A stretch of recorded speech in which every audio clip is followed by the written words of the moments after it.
창세기 15장 이후에 여호와의 말씀이 환상 중에 아브라함에게 임하여 이르시되 아브라함아 두려워하지 말라. 나는 내 방패요 너의 지극히 큰 상급이니라. 아브라함이 이르되 주 여호와여 무엇을 내게 주시려 하나이까? 나는 자식이 없사오니 나의 상속자는 이 다메섹 사람 엘리에셀이니이다. 아브라함이 또 이르되 주께서 내게 씨를 주지 아니하셨으니 내 집에서 길린 자가 내 상속자가 될 것이니이다. 여호와의 말씀이 그에게 임하여 이르시되 그 사람이 내 상속자가 아니라 내 몸에서 날 자가 내 상속자가 되리라 하시고 그를 이끌고 밖으로 나가 이르시되 하늘을 우러러 무뼈를 셀 수 있나 보라. 또 그에게 이르시되 내 자손이 이와 같으리라. 아브라함이 여호와를 믿으니 여호와께서 이를 그의 의로 여기시고 또 그에게 이르시되 나는 이 땅을 내게 주어 소유를 삼게 하려고 너를 갈대아인의 우르에서 이끌어낸 여호와니라. 그가 이르되 주 여호와여 내가 이 땅을 소유로 받을 것을 무엇으로 알리이까? 여호와께서 그에게 이르시되 나를 위하여 3년 된 암소와 3년 된 암염소와 3년 된 순양과 산비둘기와 집비둘기 새끼를 가져올지니라. 아브라함이 그 모든 것을 가져다가 그 중간을 쪼개고 그 쪼갠 것을 마주대하여 놓고 그 새는 쪼개지 아니하였으며 솔개가 그 사체 위에 내릴 때에는 아브라함이 쫓았더라. 해질 때에 아브라함에게 깊은 잠이 임하고 큰 흑암과 두려움이 그에게 임하였더니 여호와께서 아브라함에게 이르시되 너는 반드시 알라. 내 자손이 이방에서 객이 되어 그들을 섬기겠고 그들은 400년 동안 내 자손을 괴롭히리니 그들이 섬기는 나라를 내가 징벌할지며 그 후에 내 자손이 큰 재물을 이끌고 나오리라. 너는 장수하다가 평안히 조상에게로 돌아가 장사될 것이요 내 자손은 4대 만에 이 땅으로 돌아오리니 이는 아모리 족속의 죄악이 아직 가득 차지 아니함이니라 하시더니 해가 져서 어두울 때에 연기나는 화로가 보이며 타는 횃불이 쪼갠 고기 사이로 지나더라. 그날에 여호와께서 아브람과 더불어 언약을 세워 이르시되 내가 이 땅을 애굽 강에서부터 그 큰 강 유브라데까지 내 자손에게 주노니 곧 겐 족속과 그니스 족속과 감몬 족속과 헷 족속과 브리스 족속과 르바 족속과 아모리 족속과 가나안 족속과 기르가스 족속과 여부스 족속의 땅이니라 하셨더라. 아멘. 예, 그러면 우리 창세기 15장 말씀을 우리 다시 한번 정리 한번 해보도록 하겠습니다. 하나님께서 아브라함에게 나타나셨죠. 그리고 아브라함이 하나님께 질문을 합니다. 하나님 내게 무엇을 주시렵니까? 나는 상속자가 없습니다. 우리 집에서 이렇게 자란 이 다메섹 사람 엘리에셀이 제 상속자가 될 겁니다. 그러자 하나님이 이렇게 말씀하십니다. 아니다. 네 몸에서 날 자가 너의 상속자가 될 것이다. 그리고 아브라함을 밖으로 데리고 가셔서 저 하늘에 있는 별을 봐라. 네 자손이 이와 같이 많을 것이다. 근데 바로 이 부분에서 정말 중요한 말씀이 나옵니다. 15장 6절 말씀인데요. 아브라함이 여호와를 믿으니 여호와께서 이를 그의 의로 여기시고. 아멘. 예, 아브라함은 하나님을 믿었습니다. 그리고 하나님은 아브라함을 의로 여겨주셨다. 그렇게 말씀하고 있습니다. 그러면서 하나님이 아브라함에게 다시 한번 말씀하십니다. 나는 바로 이 땅을 너에게 주려고 너를 갈대아인의 우르에서 이끌어낸 바로 하나님이다. 근데 이제 아브라함이 또 한 번 묻습니다. 하나님, 그럼 내가 이 땅을, 우리 자손들이 이 땅을 받을 걸 무엇으로 알 수 있겠습니까? 그랬더니 하나님이 제물을 준비하라 말씀하시죠. 그래서 아브라함이 제물을 준비합니다. 그리고 저녁에 해가 진 이후에 어두움과 흑암과 두려움이 아브라함에게 임하면서 하나님이 등장하십니다. 그러나 하나님은 아브라함에게 이렇게 말씀하십니다. 너의 자손들이 이방 나라에서 400년 동안 어려움을 당할 것이다. 그리고 하나님이 그 너의 자손들을 괴롭게 한 그 나라를 반드시 징벌할 것이고 너희 자손들이 많은 재물을 이끌고 그 땅에서 나오게 될 것이다. 그리고 너는 평안하게 살다가 조상에게 돌아갈 것이다. 그렇게 말씀하시죠. 그리고 나서는 그 불타는 횃불이 그 쪼갠 짐승 사이로 지나가는 그러한 일이 벌어지게 됩니다. 그러면서 다시 한번 18절 말씀에 이렇게 말씀하고 있습니다. 그날에 여호와께서 아브람과 더불어 언약을 세워 이르시되, 그러면서 내가 이 땅을 애굽 강에서부터 그 큰 강 유브라데까지 내 자손에게 준다. 이 말씀으로 오늘 15장 말씀이 끝맺음을 하게 됩니다. 자, 그러면 우리가 또 한번 생각해 볼 질문이 있죠. 하나님께서 왜 아브라함과 언약을 세우셨을까요? 오늘 이 창세기 15장은 하나님과 아브라함의 언약을 맺고 있는 장면을 우리에게 말씀하고 있습니다. 하나님이 아브라함과 언약을 맺을 이유가 있으실까요? 하나님은 우리가 창세기 1장부터 살펴보았지만 창조주 하나님이십니다. 하나님이 바로 이 온 우주 만물을 창조하신 분이죠. 하나님은 인간에게 말씀하시는 하나님이시지 인간과 계약을 맺는 하나님은 아닐 거예요. 왜냐하면 하나님은 창조주이시고 우리 인간들은 피조물 아니겠습니까? 그런데 하나님은 인간과 계약을 맺기를 좋아하십니다. 처음에 에덴 동산에서 아담과 하와를 만드셨을 때, 그리고 그들을 에덴 동산에 두실 때 그들과 계약을 맺으셨죠. 너희가 동산 중앙에 있는 선악을 알게 하는 나무의 열매를 먹지 마라. 그걸 먹으면 반드시 죽는다. 그러나 그것을 지키는 동안에 너희가 에덴 동산에서 모든 것을 마음껏 누리며 살 수 있다. 하나님 인간과 계약 맺으셨습니다. 그런데 그 계약을 파기한 건 아담과 하와였죠. 그리고 하나님이 노아와 계약을 맺으셨습니다. 내가 다시는 홍수로 생명을 멸하지 않겠다. 그러면서 무지개를 언약의 증표로 두셨습니다. 그리고 오늘 창세기 15장에서 하나님이 아브라함과 언약을 맺으십니다. 하나님이 왜 아브라함과 언약을 맺으실까요?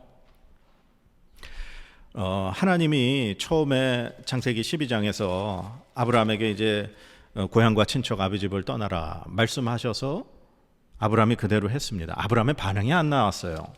그리고 아브라함이 이 가나안 땅에 도착했을 때 하나님이 다시 한번 아브라함에게 내가 이 땅을 내 자손에게 주리라 말씀하셨거든요. 근데 사실 그때도 이 아브라함의 반응이 나오지 않았습니다. 그리고 우리 창세기 13장에서 롯이 이제 그 아브라함의 그 목자들과 롯의 목자들이 다투는 일 때문에 서로 헤어지게 됐죠. 그리고 그거 롯과 헤어지고 난 다음에 하나님의 아브라함에게 나타나셔서 동서남북을 봐라. 내가 이 땅 너와 내 자손에게 주리라 말씀하셨습니다. 근데 역시 그때에도 아브라함의 반응은 없었습니다. 그런데 오늘 아브라함이 롯이 붙잡혀 갔던 것을 다 구해내고 난 이후에, 그 사건 이후에 하나님이 아브라함에게 나타나셨습니다. 그때 아브라함에게 아브라함아 두려워하지 말라. 나는 내 방패요 너의 지극히 큰 상급이니라. 이렇게 말씀하시죠. 근데 그때 느닷없이 아브라함은 하나님을 향해서 하나님 내게 무엇을 주시려고 그러십니까? 나는 자식이 없습니다. 이 말로 시작합니다. 이 말을 가만 생각해 보면 아브라함은 하나님께서 분명히 자기에게 계속해서 이 가나안 땅 주겠다고 약속하시고 내 자손에게 주겠다고 말씀하셨습니다. 그런데 지금 아브라함에게는 자식이 없거든요. 그리고 자기가 자식처럼 여겼던 롯과도 헤어지게 됐습니다. 오직 지금 아브라함은 자신의 아내와 자신 둘밖에 남지 않은 상황인 거죠. 그래서 오늘 아브라함이 하나님께 하나님 난 자식이 없는데 그래도 우리 집에서 아주 충성되고 정말 잘 자란 이 다메섹 사람 엘리에셀 얘가 저의 상속자가 될 겁니다 라고 하나님 앞에 이야기했는지 모르겠습니다. 그런데 하나님은 그렇지 않으시죠. 하나님은 아브라함에게 내 몸에서 날 자가 네 상속자가 될 거다 그렇게 말씀하십니다. 아브라함의 마음도 이해가 되죠. 아니 이 땅을 너와 내 자손에게 주겠다 그러면 자식을 좀 낳게 해주셔야 하는 거 아닌가요? 그런데 하나님은 자식이 없는 아브라함에게 이 땅을 너에게 줄 것이고 내 자손에게 줄 거다, 그렇게 말씀하셔요. 그러면서 하나님이 오늘은 이 밖으로 데려나가서 무뼈를 셀 수 있나 보라, 그에게 이르시되 내 자손이 이와 같으리라, 그 말씀을 해주셔요. 그런데 그 순간 아브라함이 하나님 앞에 보인 반응이 등장합니다. 우리 창세기 15장 6절 다시 한번 읽어보겠습니다. 아브라함이 여호와를 믿으니 여호와께서 이를 그의 의로 여기시고. 아멘. 네. 하나님이 아브라함을 의로 여겨주셨다. 바로 이 이후에 이제 아브라함과 언약 맺는 장면이 나옵니다. 고대 사회에서는요, 약속이 굉장히 중요했다 그럽니다. 이 아브라함 시대 때. 그래서 누군가 계약을 맺을 때 짐승을 잡아서 그 짐승을 쪼개 놓는다 그럽니다. 그리고 계약을 맺는 두 당사자가 그 쪼갠 짐승 사이를 함께 걸어가면서 약속을 맺는 겁니다. 둘 중에 한 사람이 만약에 약속을 어기면 이 쪼갠 짐승처럼 자신의 생명을 내놓아야 할 것이다라는 그러한 약속인 거죠. 그러니까 그 당시의 계약은 반드시 생명을 걸고 지켜야 하는 그러한 계약입니다. 그래서 우리가 그 창세기 14장에서 보았던 것처럼 아브라함의 조카 롯이 붙들려 갔을 때 아브라함이 자신의 집에서 훈련한 군사 318명과 자신과 동맹을 맺은 사람과 함께 롯을 구출하러 간 장면을 우리 봤습니다. 아브라함과 동맹을 맺었던 그 사람들은 아브라함이 죽음을 정말 목숨을 내놓고 전쟁을 나갈 때 함께 해야만 했던 겁니다. 그리고 만약에 그 에스골과 아넬과 마므레, 그 아브라함과 계약 맺은 동맹 맺은 그 사람들이 만약에 전쟁을 나가면 역시 아브라함도 생명을 걸고 그들을 도와야 하는 겁니다. 그게 바로 언약을 맺은 사람들의 관계인 겁니다. 그런데 오늘 하나님이 분명히 내 자손에게 이 땅 주겠다 하는 그 약속을 맺으실 때 아브라함이 제물을 준비했습니다. 그리고 짐승을 다 쪼개놨죠. 그런데 그날 저녁에 하나님이 등장하셔서 그 쪼갠 짐승 사이를 지나간 것은 원래 계약대로라면 아브라함과 하나님이 함께 그 쪼갠 사이를 지나가야 합니다. 그러나 하나님의 그 횃불만 그 짐승 사이를 지나갔죠. 이 말은 하나님은 아브라함에게 하신 약속을 반드시 지키신다는 말씀입니다.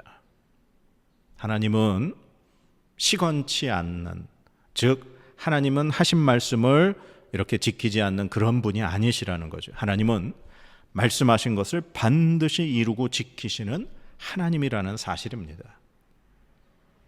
그런데 하나님이 아브라함과 그 언약을 맺은 그 이유가 무엇일까 우리가 계속해서 질문을 던졌는데 그 이유는 바로 아브라함이 하나님을 믿었기 때문입니다. 아브라함이 하나님을 믿었고 하나님이 그를 의롭게 여겨주셨기 때문에 계약을 맺으신 겁니다. 여기서 우리가 예수 그리스도를 믿으면 구원받는다 이렇게 알고 있는 우리의 믿음입니다. 우리가 예수 그리스도를 믿는다, 이것은 우리의 입장이죠. 우리가 예수 그리스도께서 우리를 위해 십자가에 달려 돌아가셨고 3일 만에 부활하셨고 다시 이 땅에 임재하실 때, 재림하실 때 모든 세상이 끝나고 예수 그리스도를 믿은 자들은 하나님 나라에서 영원한 생명을 얻게 될 것이라는 것을 믿는 것, 그것이 우리가 예수님을 믿는 것입니다. 예수님이 하나님의 아들이심을 믿는 겁니다. 예수님이 우리의 죄를 대신 지시고 십자가에 달려 돌아가신 것을 믿는 겁니다. 그런데 우리가 그것을 믿는다고 우리가 온전히 다 구원을 받았다라고 말할 수 있을까요? 구원은 하나님 편에 있는 겁니다. 오늘 아브라함이 하나님을 믿었더니 하나님의 그를 의롭다 여겨주셨다. 이것이 계약의 완성인 겁니다. 마찬가지로 우리가 예수 그리스도를 믿는다고 해서 세례를 받고 교회에 나와서 주일마다 예배를 드립니다. 그러나 그것이 완전한 구원의 완성이냐? 그렇지 않다는 거예요. 우리가 예수 그리스도를 믿고 난 이후에, 세례를 받고 난 이후에 교회를 다니고 예배를 드리는 것, 이것은 우리가 하는 믿음의 행위입니다. 그러나 구원의 완성은 하나님이 아브라함을 의롭다 여겨주셨듯이 하나님께서 우리 안에 성령 하나님을 보내주신 것, 그래서 우리가 성령 하나님과 함께 살아가는 사람이 되는 것, 그것이 바로 구원의 완성의 부분이라고 생각을 합니다.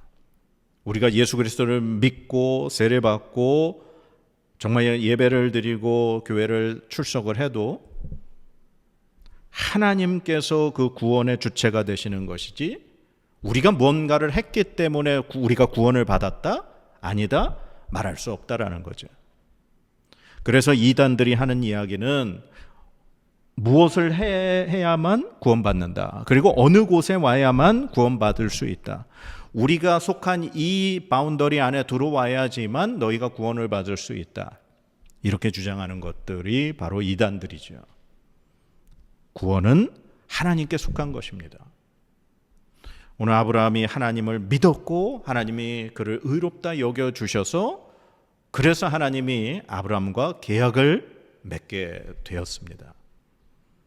우리는 예수 그리스도를 믿으면 정말 하나님께서 우리에게 영원한 생명, 천국을 우리에게 주실 거라는 것을 믿습니다. 그건 당연히 우리가 하나님을 믿는 것이고 예수 그리스도를 믿는 것입니다. 그러나 하나님이 우리에게 그 믿음을 통해 우리와 함께 하실 성령 하나님을 보내주심으로, 그리고 우리가 성령 하나님과 함께 살아감으로, 그리고 이것을 끝까지 주님 나라 가는 순간까지 지킴으로 인해서 마지막 우리가 생명을 다하건 아니면 우리가 살아있는 동안 예수 그리스도께서 이 땅에 오시건 그 순간이 돼야 구원이 완성이 된다라고 말할 수 있는 거죠. 아무리 우리가 정말 뭔가를 잘하는 것 같아도 우리의 입장과 하나님의 입장은 다를 거라고 생각합니다. 사랑하는 여러분, 오늘 창세기 15장 말씀, 하나님이 아브라함과 언약을 맺으셨습니다. 하나님은 그럴 필요가 없으신 분입니다. 그런데 아브라함과 언약을 맺으셨습니다. 왜냐하면 아브라함이 하나님을 믿었기 때문에, 그리고 하나님이 그 아브라함의 믿음을 받으시고 그를 의롭다 여겨주셨기 때문입니다. 우리 예수 그리스도를 믿습니다. 하나님이 우리를 구원해 주실 것을 믿습니다. 그리고 하나님이 우리의 그 믿음을 보시고 우리 안에 성령 하나님을 보내주십니다. 그래서 우리가 성령 하나님과 함께 살아갈 때, 우리가 한순간 한순간 매일매일 하나님과 함께 살아가는 삶을 살아갈 때 우리는 하나님의 그 구원의 약속을 이루기 위해서 나아가는 삶인 줄 믿습니다. 그래서 깔뱅은 바로 우리 그리스도인의 삶이 구원의 완성을 위하여 가는 성화의 과정이다, 그렇게 말하고 있는 겁니다. 사랑하는 여러분, 우리의 구원은 아직 완성되지 않았습니다. 우리는 그 완성을 향하여 성령 하나님과 함께 하루하루 살아가는 존재인 줄 믿습니다. 오늘 이 아브라함처럼 하나님을 온전히 믿고 하나님이 그를 의롭다 여겨주신 것처럼 하나님이 우리를 정말 의롭다 여겨주실 수 있는 정말 그리스도인 되기를 간절히 소망합니다. 그래서 저와 여러분이 하나님 보시기에 정말 하나님이 정말 기뻐하실 만한 그러한 하나님의 사람으로 여겨질 수 있도록 오늘도 내 안에 계신 성령 하나님과 함께 하루하루 살아갈 수 있는 저와 여러분의 삶이 되기를 간절히 축복드립니다.